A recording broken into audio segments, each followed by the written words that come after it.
Buongiorno a tutti ragazzi, oggi come vedete abbiamo tantissimi pacchetti da aprire. Iniziamo questo video con un po' di unboxing. Abbiamo diversi lavori da fare sul nostro Chardy e per l'occasione abbiamo anche ordinato un po' di pezzi di ricambio. Quindi andiamo subito a vedere cosa si nasconde dentro queste scatole. Iniziamo da questo sacchetto e dentro, come vedete, abbiamo subito il pezzo forte, quello che ci interessa più di tutto, ovvero il nuovo vaso di espansione della Fiamma. Abbiamo preso il modello, quello nuovo 2024-2025, la Fiamma A20, che è color nero e non più blu.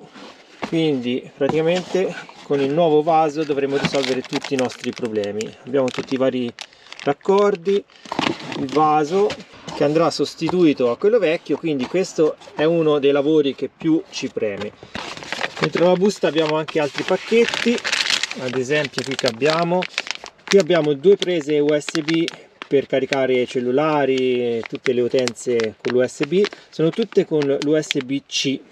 Infatti vogliamo sostituire questa che ha due USB normali e una sola C.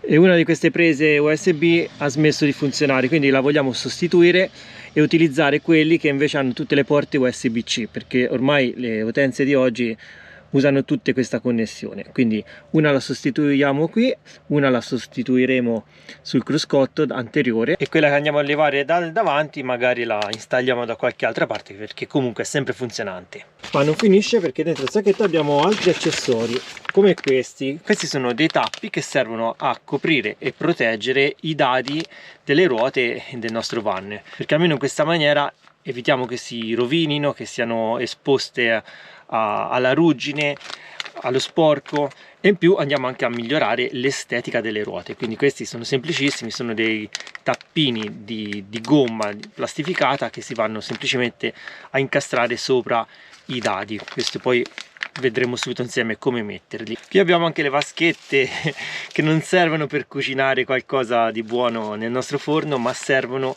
per quando andremo a installare il vaso di espansione. Ne metteremo una nuova sotto di esso per verificare e controllare eventuali perdite. Quindi questi ormai sono un accessorio che non può assolutamente mancare all'interno di un impianto idraulico. Qui abbiamo un'altra scatola che apriamo subito e dentro questa scatola abbiamo una nuova zanzariera.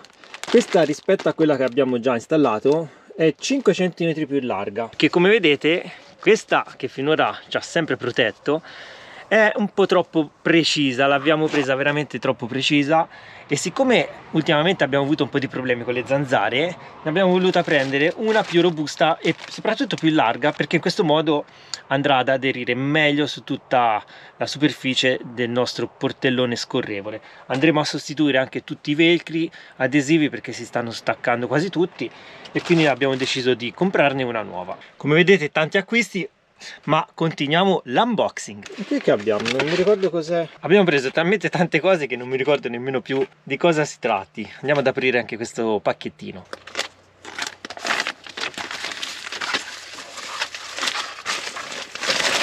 Come vedete abbiamo preso una sacca protettiva rotonda. Questa serve per proteggere la ruota di scorta. Infatti quando abbiamo tirato giù la nostra gomma, quando abbiamo forato in Scozia, abbiamo visto che stando sotto al vano del van, questa è esposta alle peggio intemperie. Quindi abbiamo deciso di comprare una protezione per la ruota di scorta che si chiude qui con una corda. Praticamente andiamo ad avvolgere tutta la gomma, tutta la ruota, e poi la andiamo a riposizionare proteggendola dalle intemperie. Benissimo, dal momento che andremo a sostituire il vaso di espansione abbiamo deciso di prendere anche una valvola di ritegno, una valvola di non ritorno. Questa permette all'acqua di scorrere solamente in un'unica direzione e di non tornare indietro. In questa maniera possiamo evitare che, se all'interno del boiler dovesse aumentare la pressione, perché magari con l'alta temperatura l'acqua si espande e va in ebollizione, possiamo evitare che torni indietro l'acqua calda sul tubo freddo e che vada verso il vaso di espansione. Il vaso di espansione resiste fino a 8 bar, quindi il problema della sovrappressione non esiste, però potrebbe arrivare un'acqua più calda e questa potrebbe andare a deteriorare ulteriormente la membrana. Potrebbe essere uno dei problemi, delle cause anzi, che hanno generato il nostro problema. Quindi andremo ad installare anche questa valvolina sull'uscita del vaso di espansione prima dell'ingresso dentro il boiler. Andiamo ora a vedere cosa c'è qua dentro, che poi in teoria aspettiamo altri 2 pacchetti che arriveranno nei prossimi giorni. Intanto andiamo ad aprire solo questi. Qui abbiamo 2 oggetti. Vedete cosa c'è qua dentro? Visto che la prudenza non è mai troppa, abbiamo preso un altro filtro del gasolio perché non vogliamo più avere problemi con questo piccolo aggeggio che purtroppo ultimamente ci ha dato diversi problemi, soprattutto quando eravamo in Romania e siamo rimasti bloccati sotto la neve. Quindi se non sapete di cosa parliamo, andate a vedere il video perché lì veramente è stata un'odissea. E quindi il sensore del filtro del gasolio è un oggetto che non deve assolutamente mancare. Sempre in tema di impianto idraulico abbiamo deciso di comprare 2 sensori per il controllo delle perdite dell'acqua. Sono 2 rilevatori di umidità e anche ovviamente di liquidi che funzionano attraverso il wifi e si possono controllare dall'app sul nostro telefono. Sono 2 dischetti che si posizionano in genere sotto ai serbatoi, vicino a un lavandino, sotto a un frigorifero anche volendo. Noi li andremo a piazzare e questi ci avviseranno nel caso ci dovesse essere una perdita d'acqua con un segnale sul nostro telefono. Hanno una batteria che dura 2 anni e in questo modo possiamo essere certi che non ci siano perdite, o quantomeno nel momento in cui si dovesse verificare una perdita potremo intervenire subito prima che si possano creare ulteriori danni al nostro van. Altro pacchetto, altro unboxing. Molti dei nostri acquisti sono frutto delle esperienze passate. Visto che in Scozia ne abbiamo avute diverse, tra forature, vaso d'espansione rotto, zanzare, gran parte di questi acquisti sono la conseguenza logica per prevenire ulteriori problemi. E quindi abbiamo deciso di comprare questo kit.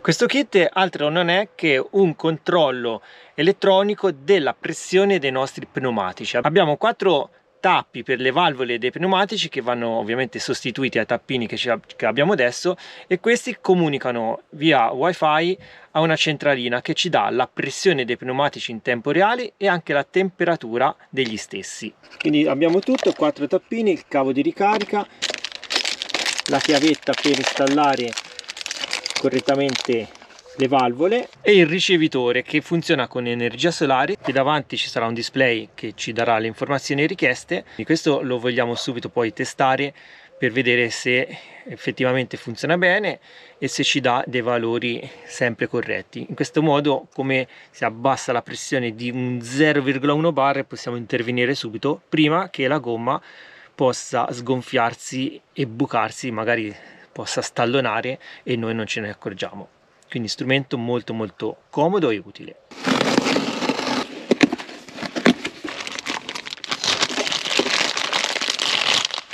Come vedete abbiamo comprato anche un nuovo tappo per il serbatoio dell'acqua, perché purtroppo quello che abbiamo attualmente si era rotto, diciamo, si era ossidato tutto il meccanismo della chiave e quindi non si poteva più aprire e chiudere con la chiave. Si era un po' sciupato perché noi comunque lo usiamo da ormai 4 anni, quasi 5, e quindi è giunto il momento di comprarne uno nuovo. Quindi lo andremo a sostituire semplicemente levando quello vecchio e mettendo questo nuovo. Ultimo pacchetto della giornata, un altro kit di zanzariere. Questa volta sono zanzariere completamente nuove che si vanno ad installare sopra le portiere della nostra cabina di guida. Vedete, abbiamo una comoda sacchetta che le contiene, hanno delle potenti calamite. Quindi sempre per colpa delle zanzare abbiamo acquistato queste 2 zanzariere, una coppia di zanzariere con le quali possiamo tenere i finestrini abbassati, far passare l'aria ma non far entrare le zanzare. Quindi anche queste poi le proveremo insieme a voi. Andiamo a provare subito questi tappi, vediamo se ci vanno. come vedete tappano completamente il dado e lo proteggono. Sembra fatto bene, quindi ora li andiamo a installare tutti quanti.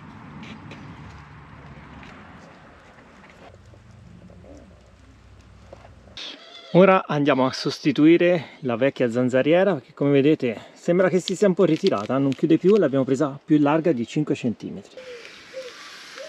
Zanzariera installata, sembra che chiuda anche meglio e quindi zanzare debellate. Dopo la zanzariera sul portellone siamo andati a montare la zanzariera sulle porte laterali. Come vedete c'è questa fibbia. La zanzariera fa tutto il giro della porta, facilissima, si infila qui nello spigolo, facciamo fare tutto il giro, abbiamo un cordino per stringerla bene e qui fuori abbiamo tutto completamente sigillato e le zanzare non possono entrare. Qui abbiamo dei grandissimi magneti e quindi è tutto chiuso sigillato. Possiamo tenere i finestrini aperti anche a metà o anche completamente aperti e le zanzare non passano. In più fa anche da privacy perché oscura il vetro e quindi quando siamo fermi ad esempio in un parcheggio e non vogliamo farci vedere dentro abbiamo un ulteriore livello di oscuramento. Questi ragazzi sono i sensori anti-allagamento. Basta aprirli, inserire le batterie al loro interno. Sono già dotati di batterie, quindi devo solo levare il cellophane protettivo. Poi andremo ad installare l'app sul telefono e li posizioneremo vicino alle utenze che vogliamo verificare e controllare. Quindi ne metteremo uno vicino al boiler e un altro lo metteremo sotto al serbatoio dell'acqua. In questo modo, se uno dei due dovesse avere una perdita d'acqua, questo sensore ce lo segnalerà tempestivamente sul nostro telefono. Installiamo l'app Tuya Smart Life, così tramite il collegamento wifi possiamo prevenire tutte le perdite. Ok, abbiamo installato le batterie, si accende la spia, abbiamo installato l'app, ora la andiamo a configurare, ci registriamo, inseriamo la nostra email info@ticketsforlife.net. Tra l'altro se ci volete scrivere, chiedere informazioni potete farlo scrivendoci appunto una mail oppure contattandoci su tutti i nostri social e noi risponderemo al più presto. Aggiungo anche che tutti gli articoli che abbiamo acquistato li trovate nel nostro negozio Amazon. Acquistando nel nostro e-shop ci aiutate a sostenere il nostro viaggio e in più ottenete dei link a dei prodotti che noi abbiamo provato e testato sul nostro van. Proseguiamo con la registrazione. A questo punto andiamo a configurare i due device, li accoppiamo e poi facciamo anche un test per vedere se funzionano e rilevano un eventuale allagamento. Allora, il sensore è configurato, ora voglio provare a vedere se funziona l'allarme per l'acqua. Sentite? Bastano 2 dita della mano umide e come va l'acqua sui sensori questo emette un suono, quindi ottimo acquisto. Ora li piazziamo e proseguiamo con i lavori e l'installazione soprattutto del vaso di installazione. Andiamo adesso ad installare tappi con i sensori per le pressioni. Come vedete abbiamo anche da mettere prima un dadino che ha la funzione per serrare correttamente il coprivalvola. Andiamo ad accendere il ricevitore,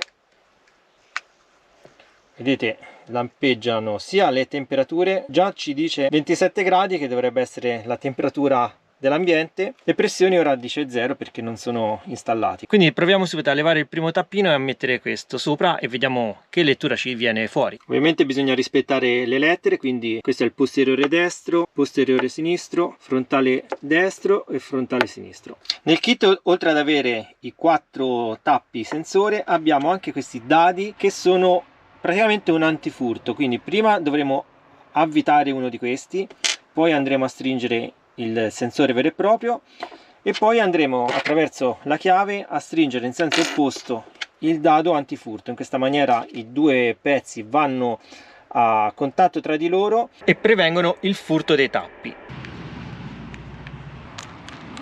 A questo punto avvitiamo il sensore, ovviamente stringendolo ci sarà una leggera perdita d'aria.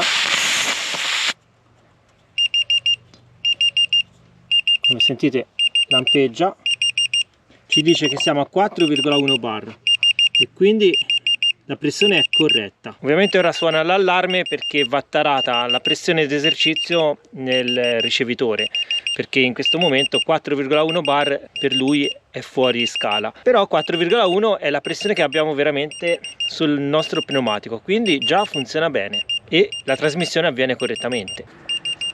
Intanto facciamo anche ricaricare il ricevitore con il sole. Vedete, c'è la batteria che sta lampeggiando e sta ricaricando. Andiamo a stringere il dado antifurto.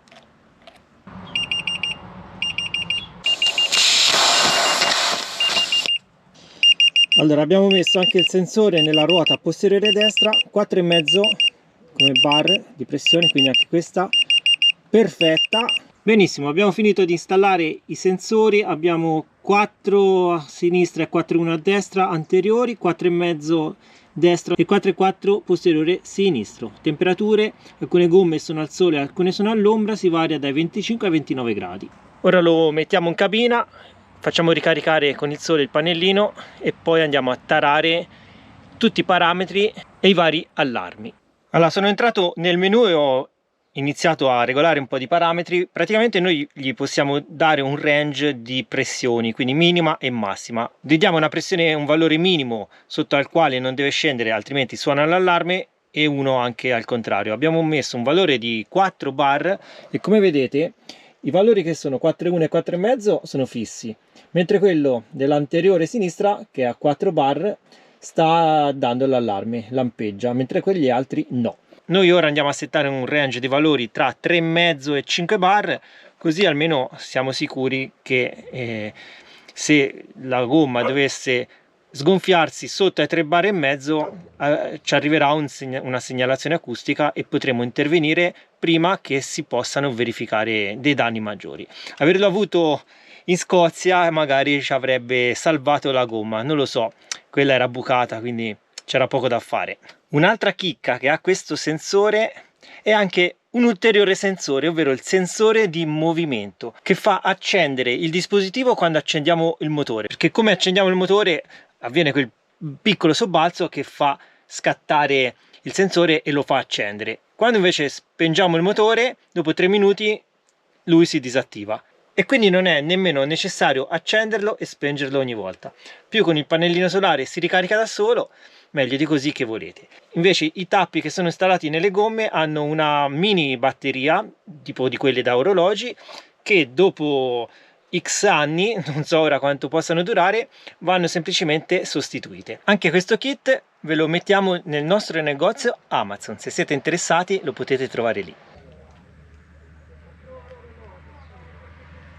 Benissimo, è giunto il momento di installare il nuovo vaso d'espansione. Andremo a fissare la valvola di ritegno, andremo semplicemente ad avvitare da questa parte e proseguiremo poi con l'innesto e il tubo. Quindi ora scolleghiamo il vaso, quello vecchio, e poi speriamo che questo nuovo non dia problemi. Questa è la differenza dei due vasi. Questo è quello vecchio, che ora lo buttiamo via e lo sostituiamo con questo nuovo.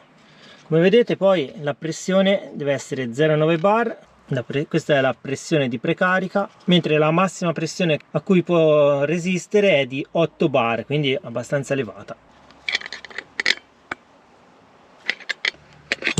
Benissimo, ora con il vecchio sistema delle vaschette mettiamo un po' di carta assorbente, mettiamo il nostro vaso di espansione qua dentro e lo andiamo a installare, colleghiamo i tubi, lasciamo la vaschetta, così possiamo monitorare eventuali perdite che speriamo di non trovare. Così se esce l'acqua rimane dentro la vaschetta, si bagna la carta e abbiamo la riprova. Benissimo, vaso installato, ora ci mettiamo anche il sensore, così almeno se allaga la vaschetta questo suona. Facciamo tutte le prove per vedere se funziona tutto correttamente. Attacchiamo la pompa.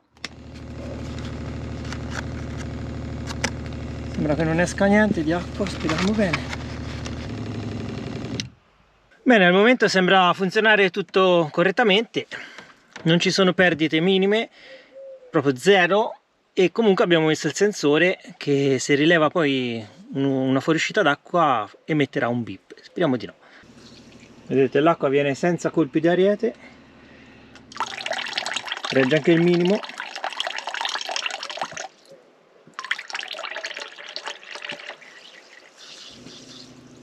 Lavoro perfetto, anche questa è fatta.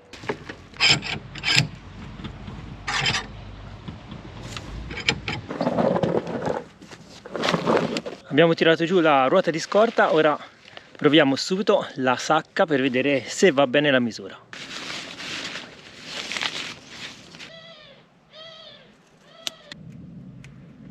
Ok, andiamo a posizionare quest'altro sensore qui vicino al boiler, così almeno se abbiamo una perdita ci verrà segnalata. Come vedete abbiamo aperto nuovamente il vano del boiler perché vogliamo fare una nuova installazione, ovvero andiamo a mettere questa valvola termostatica all'interno del nostro impianto. Ci siamo accorti che questo boiler scalda veramente tanto e questi tubi spesso sono roventi, e quindi per salvaguardarne la loro durata e anche per agevolare il buon funzionamento dell'impianto abbiamo deciso di inserire questa valvola che regola appunto la temperatura in uscita. Quindi per poterla installare andrà collegata con l'uscita del tubo dell'acqua calda all'ingresso della valvola. Faremo entrare anche un tubo dall'acqua fredda e dalla parte superiore faremo uscire un nuovo tubo che andrà poi in circolo con l'acqua calda. La temperatura la imposteremo al massimo, quindi la metteremo a 50 gradi. Vedete, si può regolare il rubinetto fino a 48-50 gradi e a questo punto non resterà poi che miscelarla con il nostro miscelatore. Quindi avremo sempre comunque un ingresso di acqua calda e una di acqua fredda, ma non avremo più l'acqua a 80 gradi da miscelare con l'acqua fredda, ma avremo l'acqua a 50 gradi, 48 gradi, insomma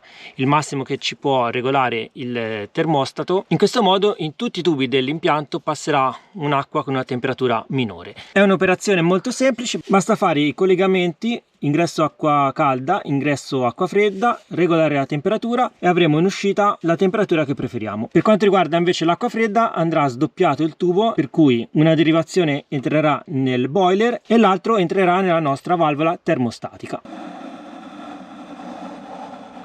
Installazione completata. Questo è il tubo dell'acqua fredda, abbiamo il primo snodo a T, da qui andiamo al miscelatore della doccia e da qui scendiamo giù. Abbiamo un rubinetto per isolare l'impianto, quindi il boiler. Proseguiamo con uno snodo a T che porta l'acqua da una parte verso il boiler, abbiamo un ingresso al boiler, e l'altro tubo invece va dentro la valvola termostatica. Dal boiler poi esce un altro tubo dell'acqua calda che anch'esso va dentro la valvola termostatica, regoliamo la temperatura a 48-50 gradi e da qui abbiamo l'uscita dell'acqua con la temperatura ribassata. Abbiamo un altro rubinetto per isolare il tutto e da qui poi andiamo in un altro snodo che ci divide l'acqua tra il miscelatore della doccia e il miscelatore della cucina. La valvola l'abbiamo fissata con due belle fascette che sono avvitate alla parete. Ora riempiamo l'impianto, controlliamo che non ci siano perdite e chiudiamo tutto. Andiamo anche a fissare il nostro rilevatore di perdite d'acqua, così almeno se c'è qualche fuoriuscita l'allarme suonerà.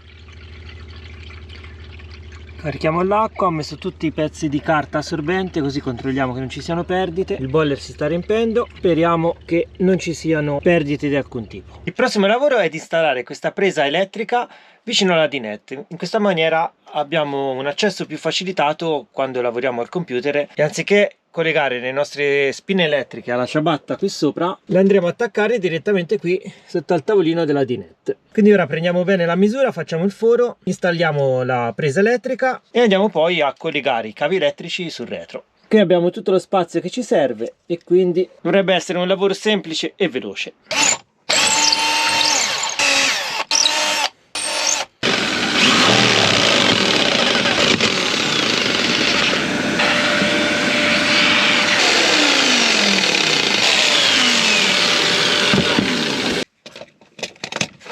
Ok, fili collegati, ora facciamo passare il filo qua dentro e fissiamo la presa elettrica ben isolata e la andiamo a inserire e avvitare.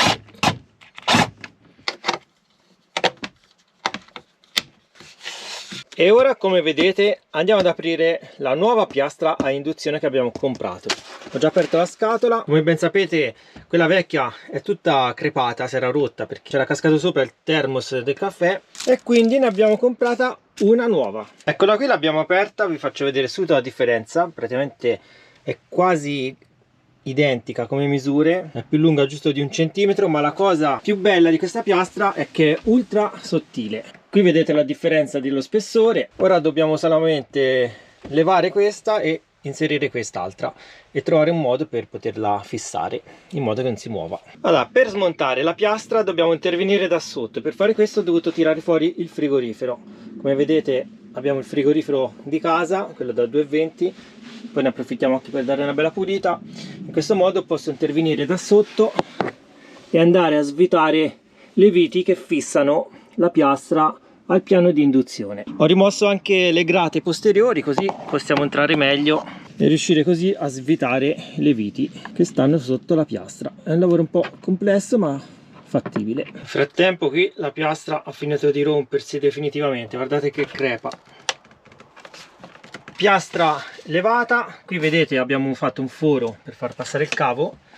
Ora ho tolto, anche già smontato la spina elettrica, facciamo sfilare via il cavo, via, e questa si può buttare nel secchio. Pulitina ci vuole, ragazzi. Il danno l'ho fatto io, l'ho spaccata io. No, vabbè, però abbiamo scelto una piastra anche migliore di qualità, Slim e in più che ha la particolarità di reggere anche le basse potenze, perché questa qui sotto è 600 watt, attaccava, staccava, staccava. Sì. Invece quella nuova possiamo usarla a 100 watt, a 200 watt e mantiene sempre la potenza costante. E quindi permette anche di cucinare in maniera più adeguata. Quindi non resta che installarla e poi via si mette la pentola con la pasta e si farà una prova poi.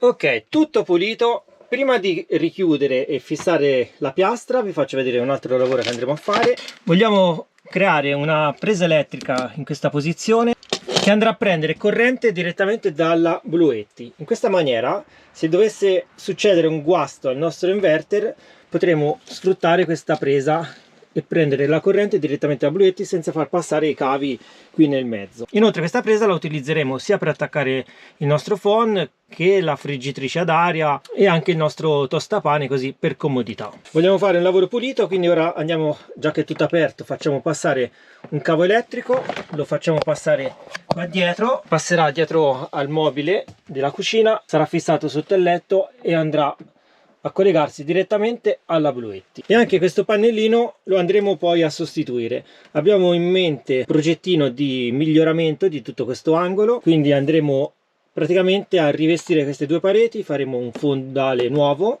per poterci fissare anche la spina e andremo anche a proteggere la parte sotto, quindi con una superficie liscia, lavabile. Intanto facciamo passare il primo cavo elettrico, poi andremo a fare un altro foro. Purtroppo la piastra ha il cavo elettrico da quest'altra parte, questo lo andremo a chiudere, tanto la piastra è più larga e copre il foro. Faremo un foro qui, per far passare il filo taglieremo questa spina e ci fisseremo come l'altra volta quest'altra. Useremo poi questa guarnizione per migliorare il passaggio del filo, praticamente questa fa da rifinitura in questa maniera. E qui ora poi lo tapperemo e dobbiamo anche studiare un nuovo metodo di fissaggio della piastra in modo che sia più facile, più agevole e che anche in caso di bisogno di manutenzione non ci sia bisogno di dover spostare il frigorifero per svitare le viti da sotto. Un'idea è quella di incollare la piastra con un biadesivo oppure meglio ancora con del velcro adesivo in modo che si possa staccare e attaccare al bisogno. Perfetto, cavo fatto passare, questa è la spina già montata che è uguale all'interruttore della doccia che fa accendere la luce all'interno della doccia e questa la andremo a piazzare in questa posizione. Ora possiamo richiudere tutto. Perfetto. Facciamo passare il filo.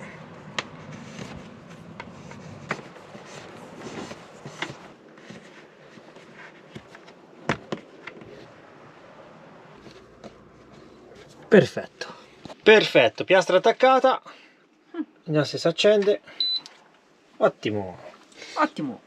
Ora non abbiamo la padella sopra, però l'abbiamo già provata in casa, tutto a posto, funzionante, quindi la corrente va, possiamo spengerla.